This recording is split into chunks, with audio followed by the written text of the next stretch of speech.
he still is. But KRS-One was God in the Bronx, right? And then Fat Joe became the new, like, you know, the Dawn. We going double platinum. We on fire. I used to walk the streets with KRS-One. And everybody, teacher, look at me like, you know, you know, we had attitudes. And I asked him one day, I said, yo, Chris, how come everybody comes up to you smiling with the teacher, and then look at you? He said, that's easy. I rap about positivity and unity. You rap around gangster shit. Yeah. They gonna make you prove you a gangster every time out here. Yeah. Me, they just smile. I pose no threat. Yeah. I was like, wow, that shit was so deep for me at the time where it was like, yo, he's like, yo, they look at me like, this is the unified. They look at you like, yo, you still Fat Joe the gangster out here. So dude, that's what we went right back to the studio and killed some more people. That's a fact. Peace. Back with another installment of Food for Thought. In that clip, you just heard Fat Joe, a.k.a.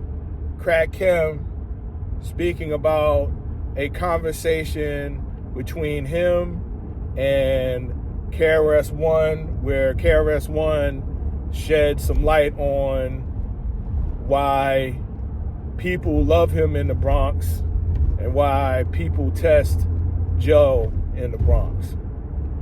And this is a fact, man. KRS-One always coming with the positivity, making you think, trying to teach, whereas Fat Joe is about, you know, getting busy and then also the party stuff, you know, hanging out, getting lit, selling drugs, beating people up, etc., etc., etc. So this is definitely a gem that the teacher passed on to Fat Joe. Definitely a gem. And it's a fact. It's a fact. When you're trying to be a tough guy, I said this in a video not too long ago, it was a video where 50 Cent was kind of talking about the same thing. When you're coming and you're pause and you're being a tough guy, they're gonna always want to test your gangster. They're gonna always want to see how tough you really are. That's the thing. And that's what I noticed, like, growing up. And then, you know, the realization doesn't really snap in until you run into somebody who's tougher than you. It was several guys in my neighborhood who were thorough. And then their thoroughness caused them to have a false sense of reality to an extent, because they thought that they were the toughest, roughest.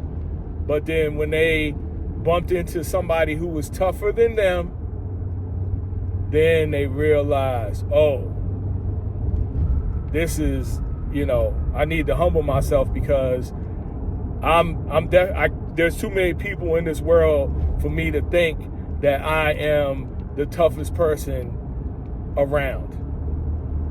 So this is just my 2 cents. You can keep it, sell it, throw it away. It doesn't matter.